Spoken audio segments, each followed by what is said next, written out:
must be captured before you call it drug abuse. One, if you're taking a drug without a doctor's prescription, your head is paining you. You just go and get the Panadol, no prescription. So that is already drug abuse. Wow. So I want people to understand it very well. Secondly, the doctor has not prescribed the drug for you. You should take it. Okay, you're in the good. Now, because you have a meeting and the head is paining you so much, you're now thinking, well, instead of taking that 2 tablets that they told me, maybe if I take 5, the effect will happen faster. That is now drug abuse. And now the third pragma that must be captured is that if you are taking a substance, a drug, that is not legal in that particular place, that is also drug abuse. Like now, taking a drug that is not legal, there are some places that alcohol is not legal. If you're taking alcohol in that place, even though it's permissive in that place, you're actually abusing the drug. So now to the issue at hand. This issue of drug abuse, drug abuse is a chronic relapsing disease of the brain that is characterized by the person indulging and consuming drugs to a particular drug to fulfill a desire in himself. So now when you think about tackling this issue of drug abuse, we can't just look at it like tackling that we just want to read it, that is a war. It's actually something that's a disease. So you have to look at it intelligently. There has to be treatment. And there's a wide variety of stakeholders that must come into play for this thing to be curtailed. So we have different stakeholders in the field and in the value chain. I can start from the prevention. There are people that must be going to the secondary schools to be talking to the youths about the dangers of drug abuse, the importance of abstinence. There are people that will be talking to parents. There are other people that will come in along that same value chain. There are people that are going to be coming in for treatment, are going to be offering solutions, outpatient treatments, people that are going to be offering rehabilitations. There are other people that are going to come in on another stage now. They are going to be meeting the government officials to do advocacies, to look at policies that can help to reduce the use of drugs or to help cancel them up. They have the enforcement agencies that will go after the NDLA. They're doing a very awesome job under the leadership of the chairman, the Brigadier General Boamara. Awesome job going after the ones selling these substances to the victims, because the drug users are the victims. Some of them are addicted. They can't actually help themselves anymore. So they are now the victims. Then along that value chain, there are now the people that are going to come in for harm reduction in the sense that you have understood that these people cannot help themselves. Now you're looking at them as the victims, and how can we help these people so they're no more too much of a danger to themselves and the society? In some countries, they're doing needle programs. What are needle programs? They arrange a venue for people that are using these drugs and give them needles so that they don't infect themselves with HIV. They did the same harm reduction program when they were addressing the issue of AIDS in Nigeria. They were sharing free condoms. They knew that people will not be able to help themselves. People want to have sex, but they were sharing condoms to people so that they don't transfer this disease. So when we look at tackling this issue, there's a wide variety of stakeholders. The media has their part to play, of which you guys are doing here today, giving advocates an opportunity to talk and enlighten the society. So now, it's a wide variety of stakeholders. Everybody has their part to play, from the religious leaders, the government officials, the senators, the legislators. Everyone has a part to play to curtail this issue of drug abuse. Yeah, thank you. Let me ask Mr. Adamu Suleiman. You've studied this thing for a while now. What do you think is the problem with this issue of drug abuse in the country? Thank you, Mr. No, for the opportunity. The issue of drug abuse in Nigeria is, out of my many years' experience and my research, most especially in areas like Estida and all of that, the issue is our approach to combating drug abuse has been very, very reactive. We allow it to happen before we now start taking measures. So I feel we should have preventive approach, just as Ken has said. It starts from the primary school. We should start educating them from the primary school. What stops us from having developing a syllabus, then incorporating the issue of drug abuse, education or advocacy of drug abuse in our school curriculum? It helps. So we need to start from the background. We need to start catching them. We need to actually educate the society on the effect of drug abuse. And we cannot actually do that if we don't go back from the basis. From the primary school, we start teaching them the effect of drug abuse. If you do this, this is it. If you take this, this is the effect and all of that. But it's not there. We allow it to happen, then we'll now start bringing up measures, we now want to tackle. But in some other society, we don't even allow this to happen. Then there's what we call civil commitment, and it's not yet operational in Nigeria. There should be a civil commitment for the government to have the right to put someone who has abused drug in a custody. Yes. So you don't need this permission before you actually put the person in a custody. So you just, because he has abused the drug and the person is now a menace to the society, the government has the right to actually put him on a custody for rehabilitation. But we don't have that civil commitment here in Nigeria. So if we can actually legislate to cover that approach, I think what we have now will go a long way in tackling drug abuse in our society. Okay, Mr. Kenneth, if you look at what he has said, why do only some people get addicted to drugs? Some specific people, you see them, they are always addicted to drugs. Okay. I took a course at Harvard Medical School called Understanding Addiction. There are pre-existing hereditary factors that can influence whether someone uses drugs. You can hear that in some families they'll say they are alcoholics. Yes. Their father used, their mother used, their grandfather used, their uncle used. I'm not saying that this is a basis, but there's an understanding that a link can be established that when someone's dad, someone's mom has used drugs in the past, there are some alterations that happen in the brain that when the person, the son or the child of that person now uses that particular drug, the system has already been used to it. And the brain, the genetics that the father passed to that person, someone might use a drug, he might not be addicted at the first instance. Yes. But someone that has that already, that family established, yes, that they've been using it, you see that the person easily just gets addicted to it. Apart from that, there are various factors that influence drug usage. Environmental factors, where the person is growing up. Someone that comes out every day, he sees people smoking. He will never feel that smoking is bad. He will never feel that smoking is wrong. If he starts smoking, he'll be encouraged because he has grown up getting used to this thing. Availability of the drug too can get the person addicted because it will not be the first time, not be the second time, but with prolonged usage and it being available for the person can easily get addicted. There are so many factors that influence. If someone finds himself with a peer group that's actually using this drug, person can be easily addicted, even if he wants to come out because of the peer group that is always with, that always using the drug, so it's always readily available. So person can get addicted. So now, are all drugs addictive? Well, drugs are addictive. I will not say all drugs are addictive. We have drugs that are very addictive, that are more addictive. Yes. Okay, now looking at our youthful population now, the Nigerian Drug Law Enforcement Agency of recent released a statistic that has to show that there are certain states within the country that abuse drugs so much. And looking at what you've been doing at ANT, what measures have you taken to curtail this particular issue? Right now, our organization, I was glad what our other guest said here. Right now, our organization, on the 1st of October, we launched a program, a national program. It's called DAYS, Drug Abuse in the School Environment. So what this program aims to do is that we have looked at different groups that can influence this nation, and we identified educators, that's the education sector, as a very important group in affecting the future of our nation, because the education sector is responsible for putting mindsets in the youth.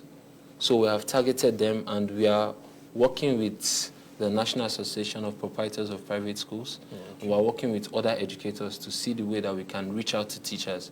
The program involves us training the teachers in different schools, doing sensitization program for them, with other stakeholders, the UNODC, Ministry of Health, other NGOs and civil society, exposing them to this carefully created information that will open their minds about not judging the drug users, how they can talk to drug users, ways to counsel and other things, and empowering them with materials that they can use to teach and create clubs in their schools. So us now are focusing on the prevention and working with the educators. And the program launched in Abuja on the 1st of October, and we're taking it to different states, working how we can get this important information to educators so the educators can get to the youths. Because there was a study by UNODC, and UNODC, when we had the training with them in February, they let us understand that when you go to talk to youths, because earlier we had been going to schools across different parts of Nigeria, doing programs, training youths, but they let us understand that it's effective, but on the scale of effectiveness,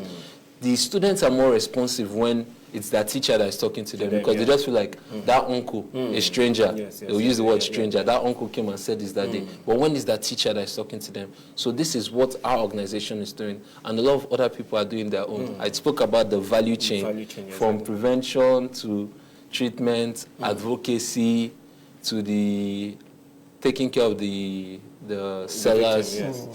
Then I spoke about the last on harm reduction. So we are focusing on the prevention, and a lot of other people are also doing awesome. Okay, now apart from what you've done so far, now looking at what the measures you've taken so far, you are looking more at the formal sector. What about the informal sector? Those that are out of school, those that are on the street, those that have easy access to these particular drugs? Thank you very much.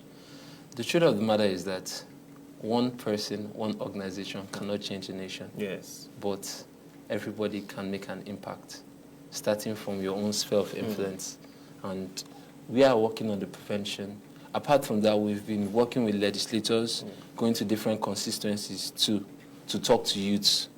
And when we talk to these youths now, because some of them are also in the informal sector, when we talk to these youths, we get ambassadors from them. So now when we have ambassadors in different places, we have ambassadors in Kebbi, we have ambassadors in Niger State, we have ambassadors in Ebonyi, Nasarawa, we'll be going to Imo soon, Ekiti. We have different spread out. And those people now, we encourage them to go out to talk to other people in their communities. So now we are reaching out on that front too, and we're reaching out in the schools too. So we're doing as much as we can. Yes. So let me go back to Mr. Suleiman. Now, can I get addicted if I do it just once? I just take the drug just once. Can I get addicted? Just once in a while. Yes. Just as Kenneth said, once you take drugs, it depends on your immune system. If you take it and you feel okay, it depends on a number of factors. If you take the drugs, number one, a lot of Nigerians actually take drugs when they are depressed. They feel like, okay, I want to go out of this depression. How can I? Okay, let me just get high. So by the time you do it, then by the time you are not normal, and the key factors that led you to depression are still persistent in your life, you will still want to go back there. You understand me? So once you get it once, you can get addicted. And how can we actually reduce that? Is number one, we have to have access to what we call counseling. I bet to differ. There are no really access to counseling in Nigeria, because there was a time I actually battled depression. There was no, I checked online, I called some numbers, there were no responses and all of that. So we have to create a channel where these people can actually voice out their feelings. A lot of people are battling mental health issues. And how do they want to go out of this mental health issue? They just embrace drugs. They feel, oh, I'm having mental issue, let me just smoke weed. I'm having mental issue, let me just take codeine. I'm having mental issue, let me just get high. No. It's because of lack of access to counseling. If you feel, okay, I'm having some challenges, they could actually call, then the book is free. These things should be free. It's not that you have to pay for it. You understand? So once we have those things in place, it will reduce the issue of consumption. The issue of consumption. And another thing I've noticed is people who abuse drugs, they don't do it voluntarily. Just as he has said, the environment too matters. The environment that promotes drugs, just as he has said, when you go out of your street, you see people smoking, drinking, is a habit, taking brukutu and all of those things. You will want to do it. So if we actually want to curtail the effect of drug abuse, let's start from the family. The family is one of the most effective structure of any society. And once the family values and ethos are now depreciating, it invariably gives transfer into the society. So we should start from the family. Let our parental control is key. Educate your kids. Let them know that drugs is a no-no. So by the time we start from the family, it will be very, very difficult for other external influence to have impact on the children when they go out. Okay, Mr. Kenneth, now looking at what he has said, the issue of counseling is key in reducing this impact of drugs. And your organization for some time have been doing this. And how have you been able to get people to come and receive this counseling, even when the calls are not coming in? Okay. First of all, the issue of counseling is important. Whenever we look at something, I like it when I'm with people and we look at the matter in an intelligent manner. So let's look at it. What is available for counseling? For there to be counseling, there must be someone that is ready to do the counseling and someone that is ready to receive the counseling. Two things. Yes. Someone that is ready to give, someone that is ready to receive the counsel. Okay. Some people need the counseling, they're not yet ready to receive it. Some people that are offering the counseling,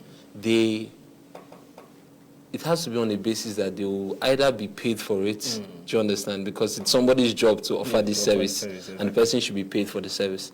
The time that this issue of counseling really arose was during the COVID pandemic, that UNODC actually called and they created this help net, drug help net. So our sister organization, our organization, the preventive part is called A New Thing International Foundation. Then we have a sister organization called A New Wellness and Recovery Foundation. So A New Wellness and Recovery Foundation does outpatient programs and they do referrals to other rehabilitation centers. So UNODC called for a drug help net, that the issues of depression is rising all over the country. What are we going to do right now? And they said, okay, let's get all the people that are into rehabilitation, let's get all the people that are into counseling together. And they reached out to different organizations. I'm part of a national organization called Community Intervention Network on Drug Abuse. We have different chapters across the whole Nigeria, and we're all registered under United Nations Office on Drugs and Crime. And when they reached out to us, we gave our address, and they created a directory for different geopolitical zones.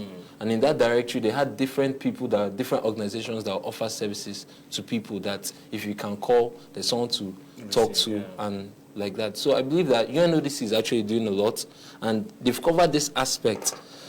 Some people still call us for referral services, and sometimes I refer them to this drug help net. I believe that it's just maybe that the drug help net was not properly publicized. Maybe it was not publicized, but those directories, those information exist. This organization exists. And another part is that government has a part to play in this. Government has a part to play because in civil society, I see a lot of passionate individuals that are probably not funded well. So once in a while, the person might be overburdened and you're not telling the person, take another responsibility. And the person is probably like, my hands are full at this point. So there's a part for government to come in and help the civil society, because these are passionate individuals in the NGOs that are doing these things, but they still need a lot of support from private and government too.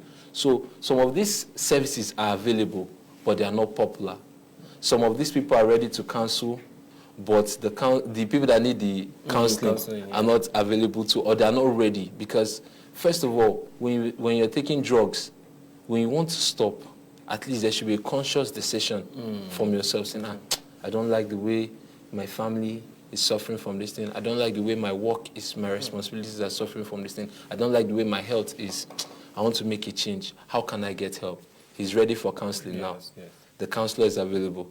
Now, on the counselor's part too, the counselor might have 100 people. So if he's talking to you and you're not responding, it's like, I'm trying to help you. So sometimes he's not paid. So sometimes it's also paid. So there are different factors to look at it. But then, when you look at it critically, have you ever come across somebody that have abused drug in such a way that it is affecting his health, his family lifestyle? Have you ever come across anybody of that nature? In the course that I did, Understanding Addiction in Harvard Medical School, they put a set of, when you're diagnosing someone or interacting with someone that is doing drugs, to know the severity of the level. There are 14 questions that they'll ask you. With the first one starting with, how often do you use the drugs? Do you use the drug in this? Does the drug make you to have issues with your family? Does the drug make you to skip work? Do you find yourself spending a lot of money on the drug? Do you find yourself unable to stop using the drug? Do you find yourself not being able to work and carry out social activities or normal functions without the use of the drugs? So on that scale, being 2, being normal, 5, being not abnormal, being this thing, need for attention, okay. Then 5 to 12, being need serious risk. Yes. So now on that scale now, it lets us understand drug usage and that different people have different levels of drug usage. Some people's own are not problematic. When you're getting on that scale that they created for diagnosing people, when you're from 8 to 12, you know that this is problematic drug usage. This person needs intervention. So some people are casual. Some people might remain casual forever. Some people might just an occasional beer. Someone might just say, in France, dinner with a glass of wine. Helps with digestion. That's what some people like. They will never get addicted. They will never cross into that other part. They will always remain in 2. They just take it occasionally. It does not affect their work. It does not affect their relationship with their family. They don't find themselves spending too much money on it. They don't find themselves unable to behave without it. They don't see themselves going out to do these things to get money to fund their drug habits. So they will stay in that place. So it's not... Well, that's a very good one. I think for you to have given us this range, it means we have a lot to do with ourselves and our community. Now, but before we go for this break, Mr. Suleiman, what about this issue, marijuana in the society? People, there was a time I think in the National Assembly or the House of Rep, somebody rose that issue that we can go into it and start planting it, that it is natural plant. Yeah, one of the strong people that are actually advocating for the commercialization of marijuana is His Excellency, the Governor of Ondo State, Governor Rotimi Akeredolu, and I quite support him very well because marijuana is, people use it for medicinal purpose. According to statistics from the Pharmaceutical Society of Nigeria, they actually deploy marijuana for drug production.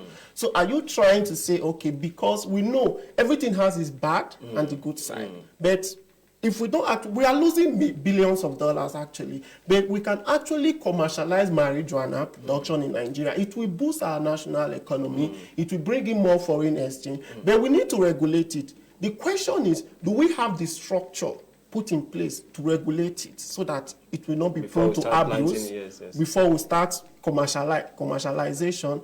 But I don't think we have the structure right now. Even the chairman of NDLA, General Buba Maiwa, has come out to say no, that there's going to be anarchy in the society. But I believe that if we have the structure, if we have the right mechanism and framework to regulate the sector, we can actually use it to diversify our economy. People are doing it. Look, go to United States. They are making lots of money from marijuana production. All we need to do is try as much as possible to regulate it. Make sure that before you do this, you do this, you do this, you do that, you do that. There should be constant monetary evaluation and all of that. But if we don't do that and we just say, oh, we are ready to start producing marijuana, everybody start going to the farm to produce marijuana. No, it's going to be anarchy. But in another sense, marijuana is very, very healthy. Not when not when it's abused for substance production and all of that. They use it for in hospitals too. Like cosmetics. Cosmetics and all the rest. Hair cream. Yes, hair creams and all of that. So if we go into the production, just as His Excellency has always advocated from the entrepreneurial point of view, I think we are going to make a lot of money. But today we are not discussing entrepreneurship. However, that's a very good one. Indeed, marijuana, yes, it has its own importance. But then with our present nature as Nigeria, we have so much challenges to deal with when it comes to the issue of insecurity and then the abuse of drugs in the country. So I don't think this will be the best time. But then we'll go for a short break, and when we return, we'll discuss more about the issue of drug and society. Thank you.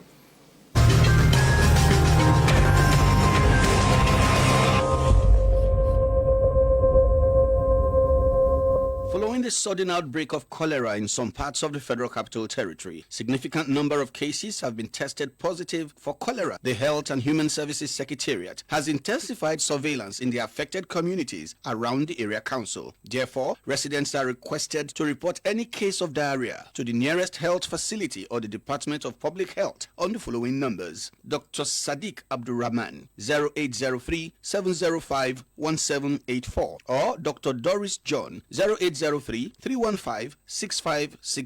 Ensure that the water used for domestic purpose is clean, boiled and filtered. Start ORS immediately you have diarrhea. Ensure that all food is properly cleaned and well cooked before consumption. Ensure that fecal waste are hygienically disposed of. Do not defecate in the open or into streams. Houses with surface wells should make sure they are covered all the time. Public Health Department, FCT Health and Human Services Secretariat. Announcer.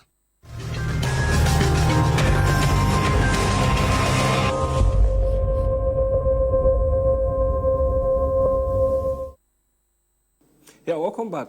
We've been discussing the issue of drug and society, social and ethical issues of drug abuse in the country. So this is a major case. And before we went for the break, Mr. Suleiman made a position I would like to ask Mr. Kenneth. What do you think about the use of marijuana or the establishment of marijuana farms in Nigeria? Well, as our friend here has said, Yeah.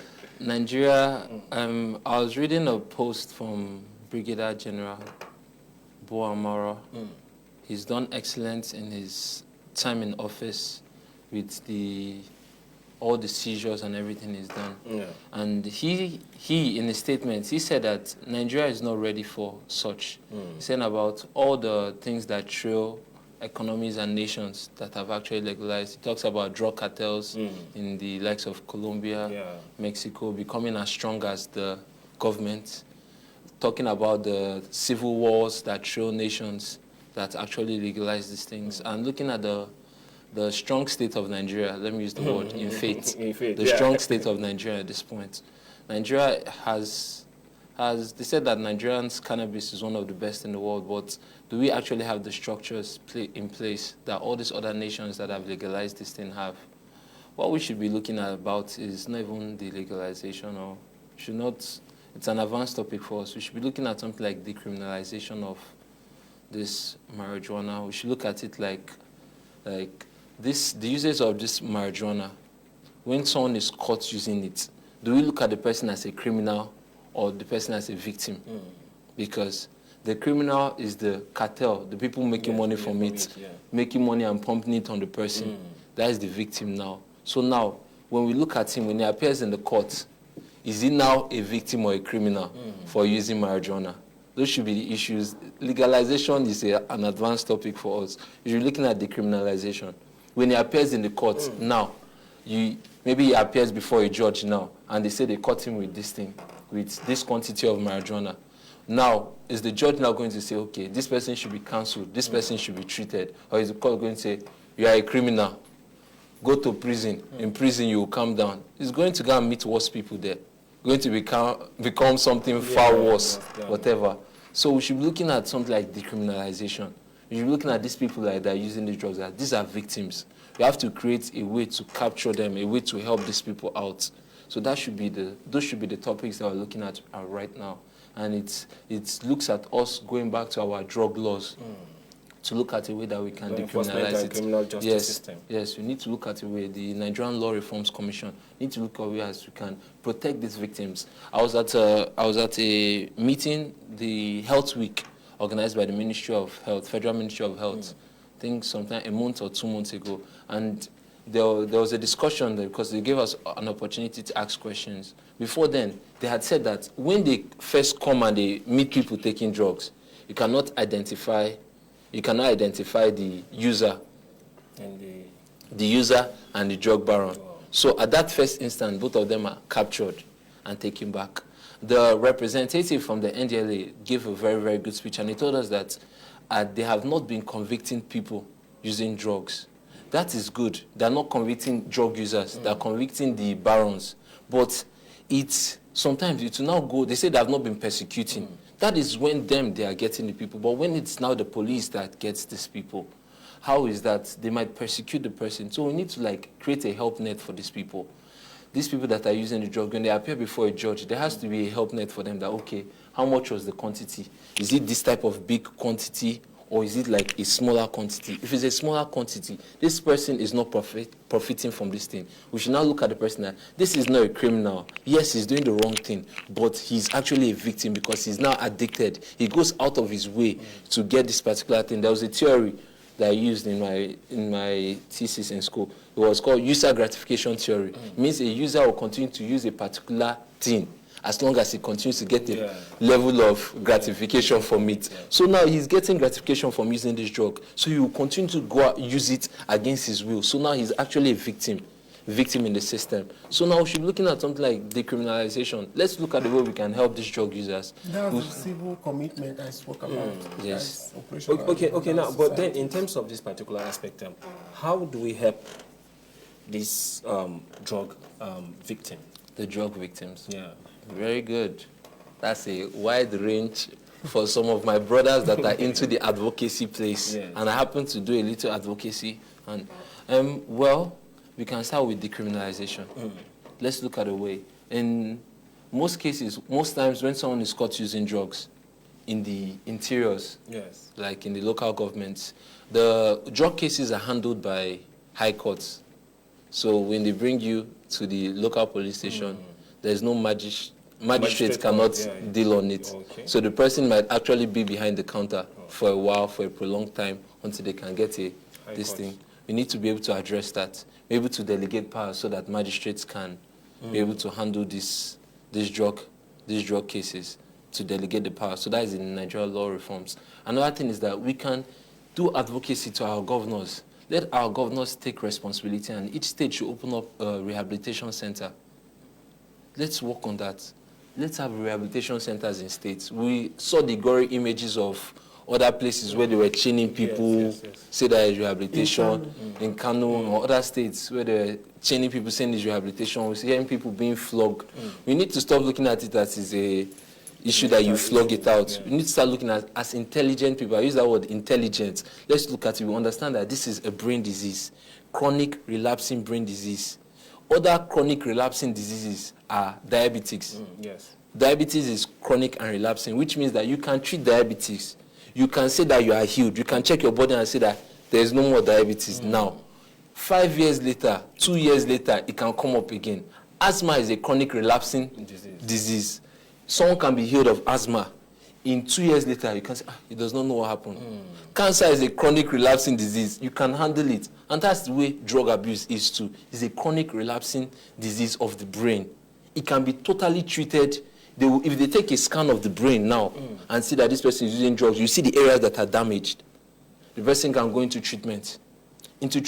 As you're progressing on the treatment, you see that this brain has been repaired.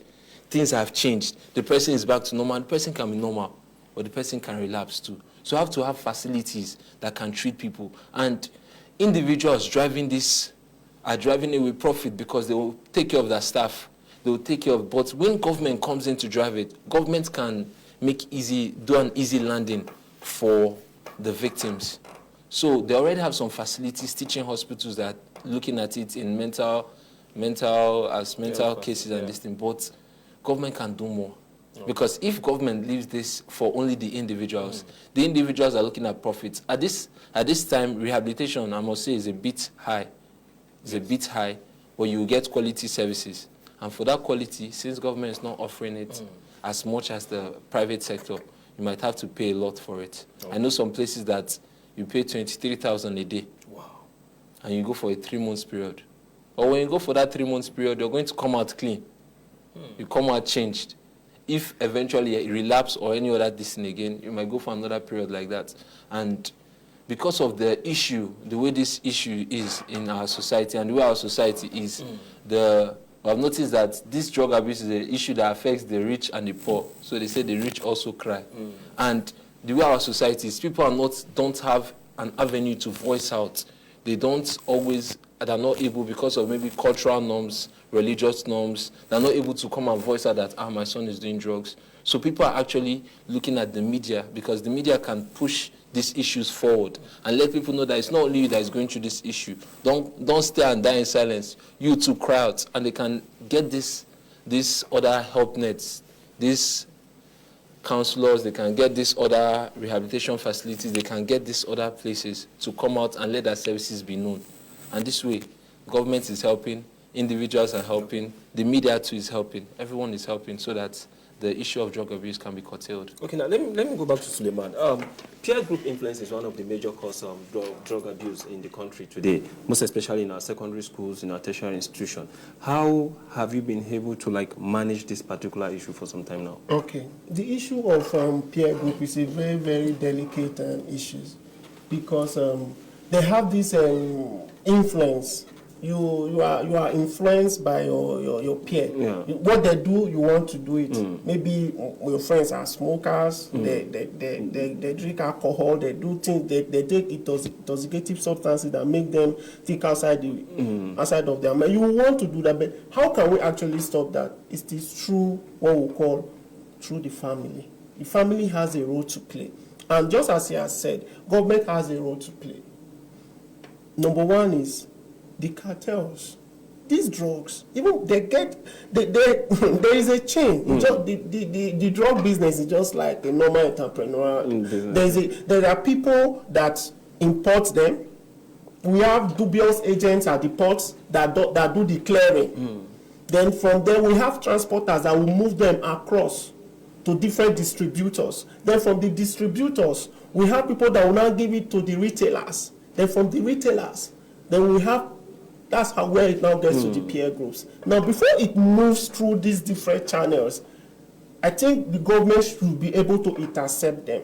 And if we want to fight drugs, we have to be very, very committed.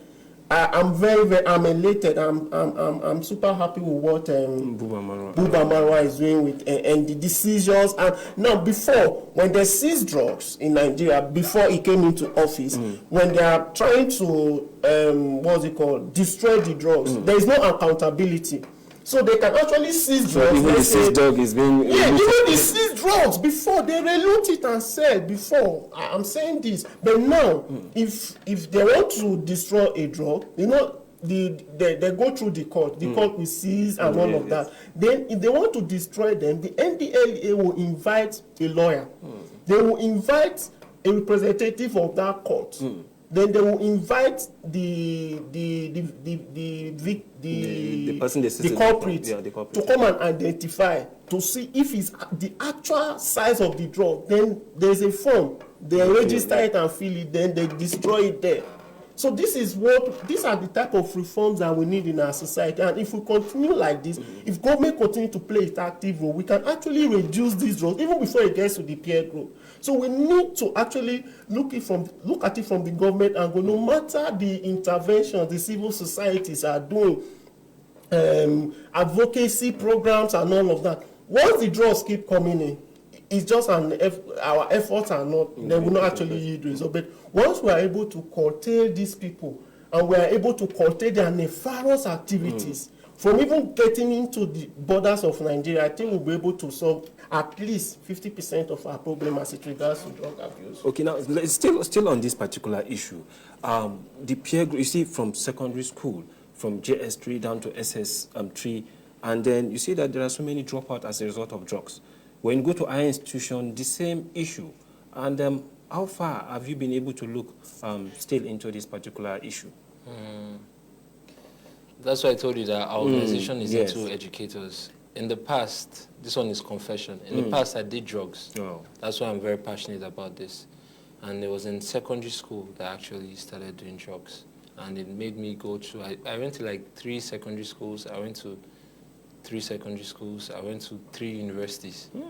So that's part of the passion that I have for this. And that's why we're focusing on the educators. The teachers have a large role to play.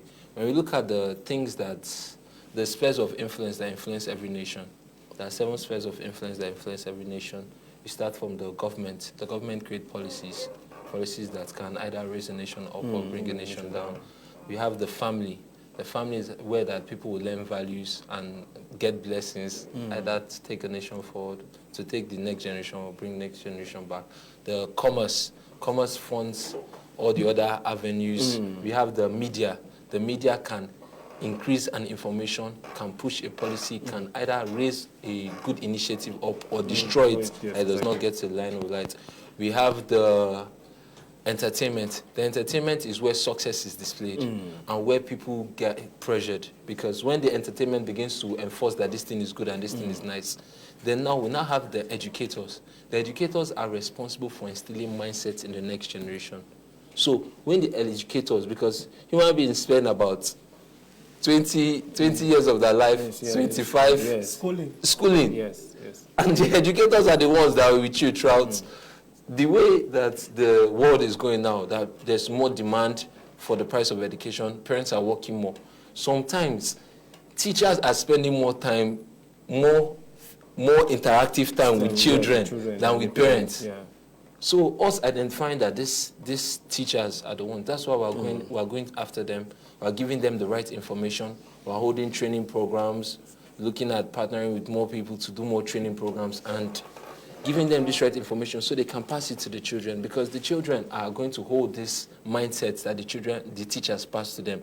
When the teacher is better informed about these issues of drug abuse, when the teacher is better informed, the teacher can give them the right information, and this information will help to define their future. So that's why Thank you. Unfortunately, we are running out of time. Mr. Suleiman, what can you say before we round up the program?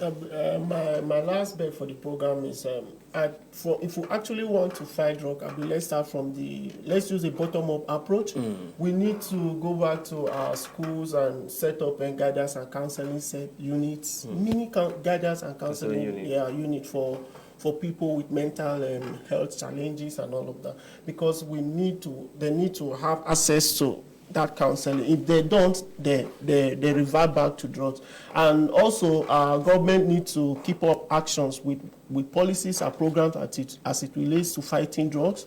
And thirdly, everybody must have a role to play. The media, advocacy, everybody has a role to play. The family, civil society organization, the government, everybody has a role to play. And if we consistently play that role, I believe that the issue of, we cannot actually eliminate it completely. Then we can actually reduce it drastically. Yes. Okay, Mr. Kenneth, now on a last note, looking at everything you've been doing so far, what can you tell Nigerians? The road to a drug-free Nigeria starts with you, and it starts with me.